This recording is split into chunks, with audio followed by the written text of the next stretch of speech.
La Usawach, buenos días. La Usawach, good morning. Mi nombre es Raquel Caprosi y soy de San Antonio, Aguascalientes, en Guatemala. My name is Raquel Caprosi. I am from San Antonio, Aguascalientes, en Guatemala. Soy indígena cachiquel y cachiquel también es mi primer idioma. I am indigenous cachiquel and cachiquel is also my first language. The story about my first tejido is about learning with my sisters and having my grandma as our teacher.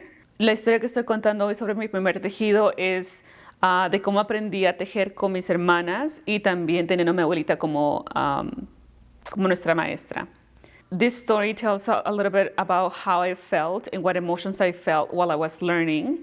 Esta historia cuenta un poquito más de las emociones que estaba sintiendo mientras estaba aprendiendo. It also tells a little bit the emotions that I felt when I completed the weaving. También cuenta un poquito más sobre cómo me sentí mientras completé mi tejido, mi primer tejido. I hope you guys enjoy it. Mateos Chawa, thank you very much.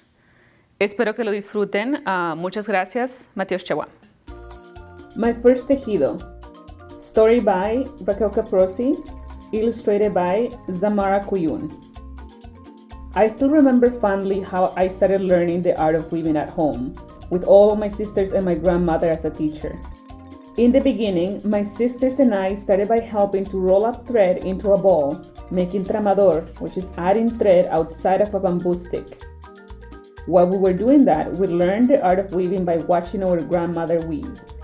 After a while, I started making bracelets of 3 threads that consisted in tying vertical threads onto a nail and attaching it to our faja and passing a piece of thread horizontally by following the pattern of 2 up, 1 down, 2 down, 1 up, then repeating the process.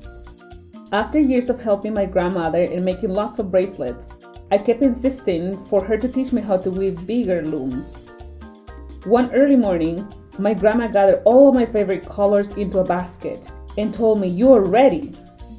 When I realized that I was going to start weaving, I was so excited I couldn't stop asking the same questions repeatedly, just to make sure I didn't miss any details. She started making a small urdido, which is a bundle of vertical threads that are the base of the loom. The urdido was small. It had colors like red, blue, green, and yellow.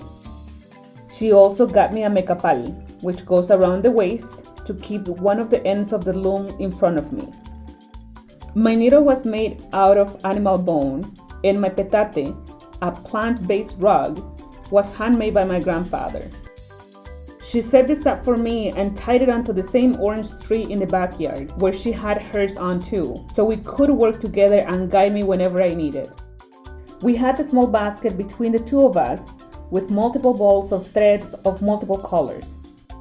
Our weaving sessions would go from sunrise to sunset. To pass the time, she sang and frequently shared memories of when she started weaving too.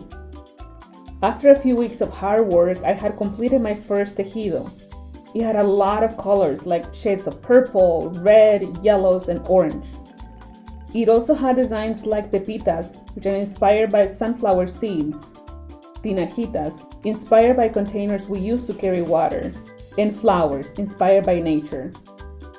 My grandmother and I were very proud of the finished product that she showed it to the rest of the family, her friends, and neighbors. Even though my tejido had a lot of mistakes, it was something that I had completed with my grandmother's help. What I learned from this experience is that we leave a part of us in every tejido we make because we choose the colors based on our emotions and how we're feeling. We also get inspiration by what surrounds us. For example, my first tejido was bright, colorful, and the designs I chose reflected my excitement. It was not perfect, but every mistake I made my tejido unique.